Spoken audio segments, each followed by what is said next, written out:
Hello everyone, so we're back today and I'm joined by two very special guests. Sona Lutherová, director of A Happy Man. Hi, I'm Marvin. I'm the main protagonist in the Happy Man documentary. So I wanted to start off by asking you guys a question, and it's just kind of because I think some people, maybe most people in the audience at this point, would not have seen this documentary. So I want you to both give quick elevator pitches to why someone should watch this. Okay, who should start? Whoever feels more ready to do this. Oh, come on, you've done this more time. Oh, okay. How short should it be? Elevator. Elevator, okay. Yeah, So, short elevator, 3 floors. So it's a documentary about a transgender man going through his transition and his family. And it is much more focused on relationships and everyday life and family life than on the process itself. And yeah, that's it. Come and watch it. Okay, ready? No. Well, I'm not the one who sells it. No, I'm, I don't know. It's basically, I'm okay. For me, I see it more from an activist point of view. Okay. So I'm really grateful to Sonia that she did this documentary not about the typical things that people often focus on when talking about transgender, but that she put it from a very empathic and humane point of view. So, yeah. Wasn't really a page, but... So, kind of, what made you decide to do this? Why did you say, I want to tell the story? Yeah. See, as a transgender person, I think it's different in every country, but in many countries, and in Sweden this is valid as well, you are basically robbed of your privacy quite early on in your transition. So the question that I often get, why did you decide to open up to something like this? Why did you decide to expose your private life? It's I was already pretty much exposed.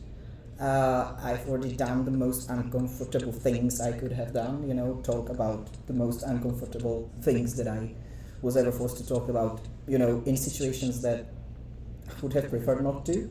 And this was a possibility to do it my way, from my point of view, to tell the things and show the things that I want to say, don't have to answer the questions that I don't want to answer. So that was one prerequisite, I'd say. And another thing was that Sonia, the director, is a long-term friend of mine. So I knew that I could trust her with the topic, that I could trust her with my privacy, and that I wouldn't be used in a way for this project. Profit or whatever, yeah. For whatever, sensation or whatever, you want to call it. So when you're making a documentary, and especially when you're making a documentary which deals with really personal kind of subject matter, and obviously your whole life was kind of put on I guess display, right? If you want to put it like that. Were there things where at the end you're like, no, we need to cut this out, or we can't have this in here? Was there that collaborative approach to the editing process? Well, yes and no. We shown Marvin this film when we had I would say just before the fine cut. So it was one of the last versions of rough cut, and yeah, well, so it was actually a family vacation. My family with Marvin's we took together, and at one point I screened the film to Marvin, and he gave me total freedom to create the story, narration, and the film itself. But we had some rules, and basically we had only one rule, which was that the children which are part of the family and very much part of the story, their faces won't be shown in the film. And otherwise, there was I had a quite strong vision what I want to have in this film and how I want to approach it. And that I don't want to get into certain topics directly, but focus more on the mundane, everyday kind of things, which I think are what is important in our lives in the end, you know. So I don't know how you see it, Marvin. No, I mean, when you showed me the film, there was actually only one thing that I asked you to do, and because with your approach, you kind of focused a lot on our personal relationships, and that's fine. And I think you did it very nicely, and you did it with respect, and I'm really grateful for it. But with that, the part that was important to me, from more like an activist and human rights point of view, was all the obstacles that you have to face when you do transition the official way, and that was basically the only edit that I asked you to do, was to like put back some of the things that were cut out that were connected to the obstacles of transition in Sweden. But otherwise, basically the things that I wouldn't want to show, I think you kind of already knew that and you sensed that, and you didn't put it there. So I didn't want them there either. Yeah, so it probably helps that you guys are friends and you guys trust each other to that extent, right? yeah. So now, obviously, I think I think one of the, like you had said before, one of the reasons you wanted to share the story was because you understand that this is not something that is unique to you in terms of the struggles and the obstacles which, you know, are faced in, and all the life, like it does change your life, right? As the documentary, I think, did a great job of showing. What was the reason, I think, you know, from a director's point of view at least, that you chose to focus, that this was the kind of story that was like the best to show this very, very difficult and very challenging kind of time in someone's life? You know, I strongly felt since the very beginning that the way we tell the stories about transgender people and the representation they have in the cinema is often focused on like it has this tragical kind of angle to it, you know, and of course it is important to tell these stories, but I wanted to do it differently, and I wanted to like depoliticize the issue and the topic, and talk about the mundane thing, and talk about how is the family working and what is happening in the family in the situation like this, basically, and to make people empathize with the struggles Marvin and his family had in this situation. And in the end, you know, it is about core values like what is the family, what is family like, what is marriage, what is partnership, all of these things, and like questions open when you watch this film. And I think that it can be interesting for whomever, you know, right? Like it is not solely focused and intended for LGBTQ plus audience and allies. It's for everyone, basically. So now, one of the things I think, which when you're showing it in Toronto, which is a predominantly English-speaking city, right? Obviously it's not in English, or the majority of it is not in English. So there is one part that's in English, which is the readbacks of the book, or the writings, right? Was there a reason you chose to make that kind of audio in English? It's written in English. So I write the books in English, so it was logical to leave them in English, and then there's the interview with the podcaster. And the interview, yes. So that part of my life happens in English.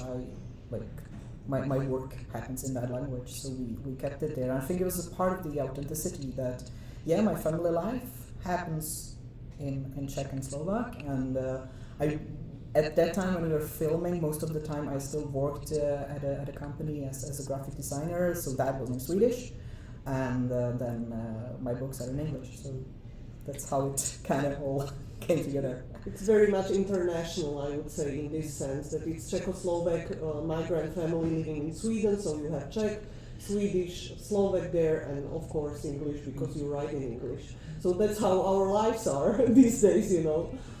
So one of the biggest themes, at least through every documentary I've seen so far here, is it all kind of fits under the theme of identity and kind of figuring out who you are. That's at least, you know, that's been my feeling around this.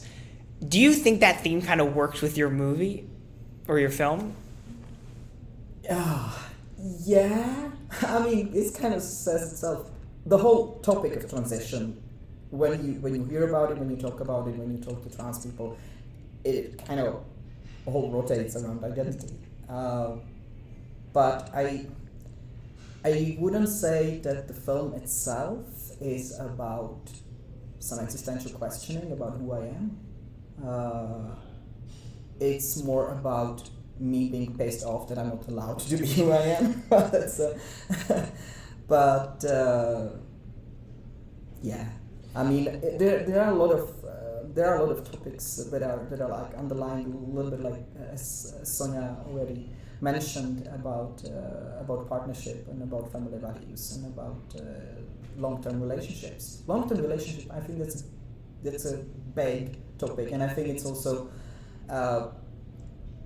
of those 50 hours that we filmed, the movie is 1 hour 20 minutes.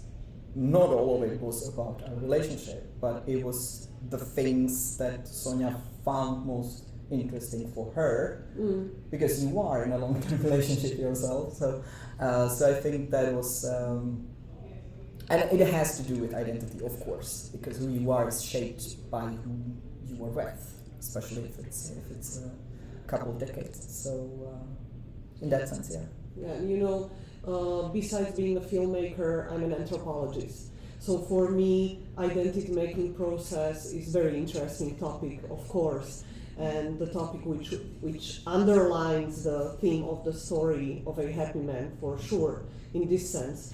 But as I see it, I wouldn't connect it solely to transgender people and their seeking of their identity and their like auto-reflexive process. I think that each and every one of us is changing in time, and even at certain point in the time you are different when you are. I'm different as a filmmaker, as an anthropologist, as a mother. So the way I see identity is not as a static thing, but something which is basically changing all the time.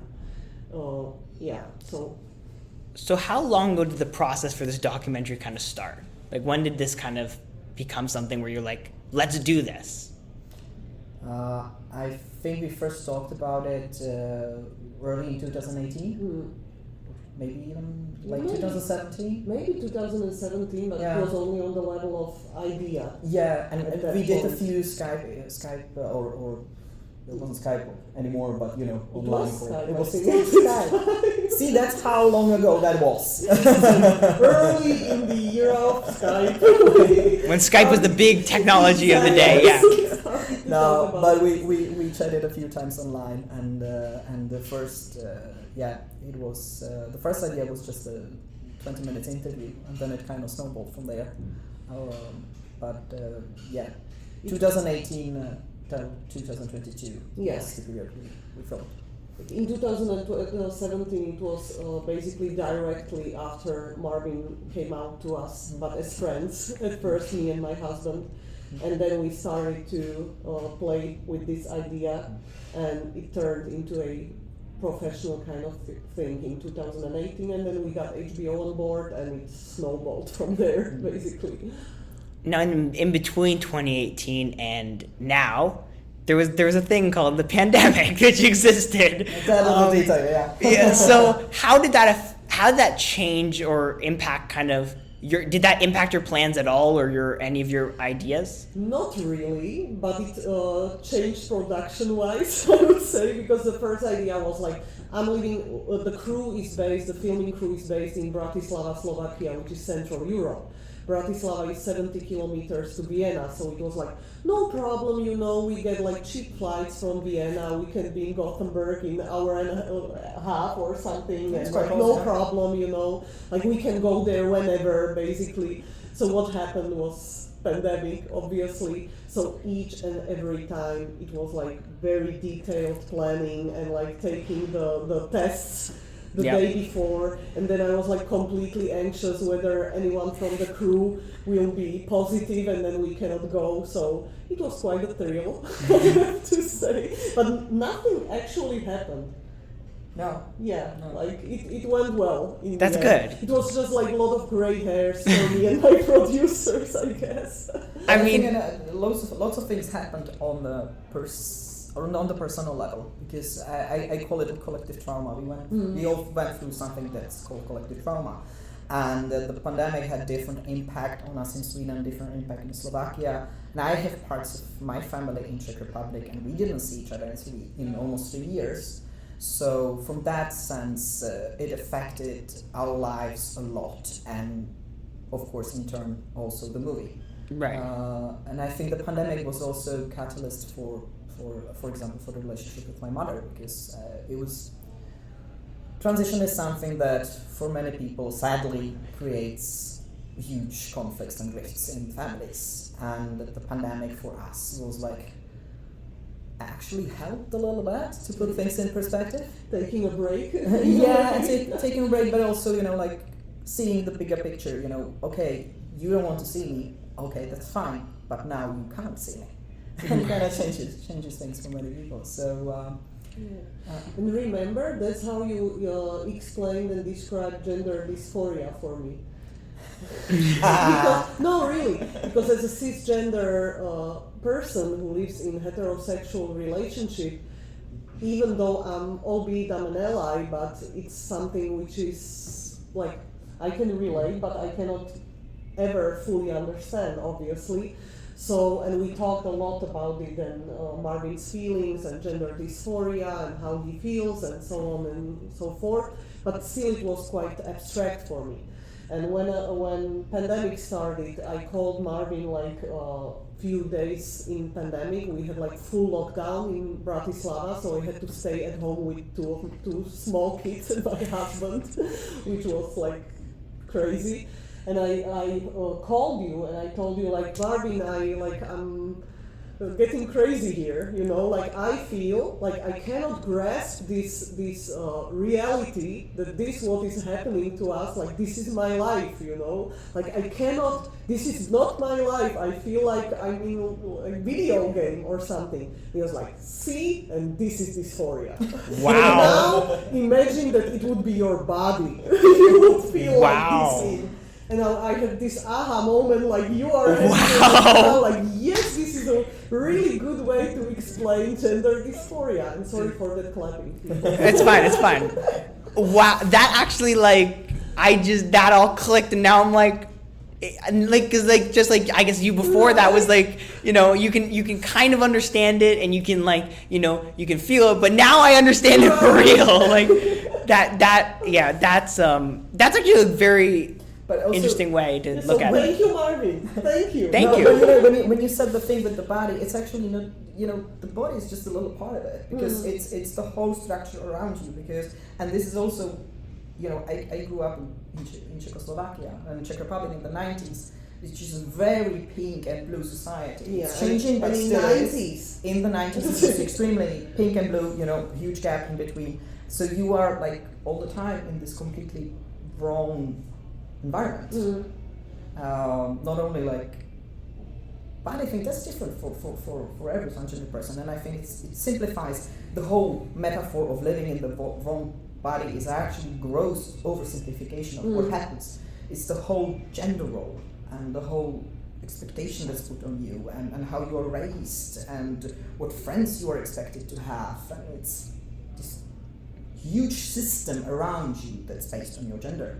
So deconstructing that and getting out of that, and that is identity making, and that's one of the motives in the film actually, because we at one point before your mastectomy, we focus in the film on gender roles, but in very subtle way. Right. And we actually have this montage in the city when you are in Malmö in the film, and you are walking in Malmö. And the idea was cameraman asked me, so what should I focus on? What are we shooting in the streets? And I was like, so let's focus on images of womanhood and manhood and families. And when you do this, and I strongly recommend everyone to do that, and just walk through the city and look at these images and these visual representations, and you realize that they are ever present, they are everywhere basically. So we have these subtle kind of things in the film which are not in your face, but I think that they subconsciously or more or less consciously make you think about these relations. Right. So as we kind of start to wrap up, I think the biggest question I have right now is, well, I mean, I have a lot, but, the one I want to end with is, because obviously you talked about 2017, 2018 kind of being the time this kind of first started becoming an idea. The world has changed a lot. Obviously, we talked about the pandemic, but, I'm sure the U.S., like what's happening in the U.S. and all of this other stuff. How do you think this movie now, or what do you want this to kind of say to these people who may, you see what's happening and you see how much things have changed? What do you hope this movie will kind of accomplish, I guess, in a big picture sense? I know that's a big question. Yeah, I know, and I get asked it a lot, and I still don't have a prepared answer. I'm finding a good answer to this question. But let's try this. I think there are two parts of it. One part is, of course, I want people to not really understand, just accept that it exists and right. just chill. Seriously, but that's one part of it. But I think the other part of it is in a way we've made trans to a huge topic. Like, come on, we have illiteracy in these countries. We have poverty. Children mortality. We have poverty. We have immense social problems. But for some reason, it's super convenient for some people to focus on trans because, I don't know, boo. It's in a way it's absurd. The statistic hasn't really changed. I'm 1 in 200 people maybe. Yeah. So it's very weird that we have to talk about it at all to this extent, and that we are put in a situation when we are expected to defend ourselves and all the time but explain it to me. I want to understand. Well, in a way, I want you to understand, but in another way, I don't really think it's necessary for everybody to understand what trans is. I don't speak Korean, but I know it's a language, right. And I know it's a country. That's a great way to put it. Yeah, and for me, it is about please try to have open mind and not expect even the label. Film about transgender people and transgender rights, people immediately have some preconceptions about what does it mean. So please don't with this film, and just try to open your minds and hearts and come check it out. I'm pretty sure that everyone will find himself, herself, theirselves in the film, as it talks to human kind of existential, normal things which we live through every day, basically. And with that being said, to kind of wrap this up, I want to just ask you, or I guess kind of tell everyone. So it's at Hot Docs for the next week. I think there's 2 screenings still to happen. Yeah. And if people aren't in Toronto or if they can't catch it at Hot Docs, where can they find it and when can they find it? Well, what is for sure, it's going to be on HBO Max, not in Canada though, I think. It'll probably be on Craven Canada then, so. Yeah, no, but I don't think that they have actually yet television rights for this continent, so okay. But we are working on that, and we'll try to get to as many places as possible. As this is world premiere, we'll see what will happen. So there's no HBO Max release date for it yet? It's in September. Oh, September. Late September. Yeah. So HBO Max September. Is it going to have any theatrical run or no? Yeah, for sure. But so far we are to be focusing determined on Europe. Okay. So let's see about US and Canada. But you can screen it from Hot Docs as well. Yeah, for sure. You don't have to actually go to the screenings, but you can watch it online. Via Hot Docs. Yes. Hot Docs at Home. I think that's what it's called. Don't quote me on that, but I'm pretty sure that's what it is. Thank you guys so much for agreeing to do this. I really appreciate it. I know everyone listening to this appreciated it. Do you have any social medias or anything you want people to go check out or follow? Yeah, well, we have Instagram, a Happy Man film. Then we have Facebook page, and then I have as a director my own Instagram. So feel free. And those will all end up on the Sona screen. Lutherová. And those will all end up on the screen that people, if people are watching this, are in the description of the podcast. So that Perfect. they'll have that. Do you have anything you want people to follow or? I don't know. I'm a writer. I write books. Check out my books. Hi. I don't know. It's fine. Okay. Go see the movie. Thank you so much then for this. And thank you everyone for listening. And we'll see you next time. Bye. Thank you for having us.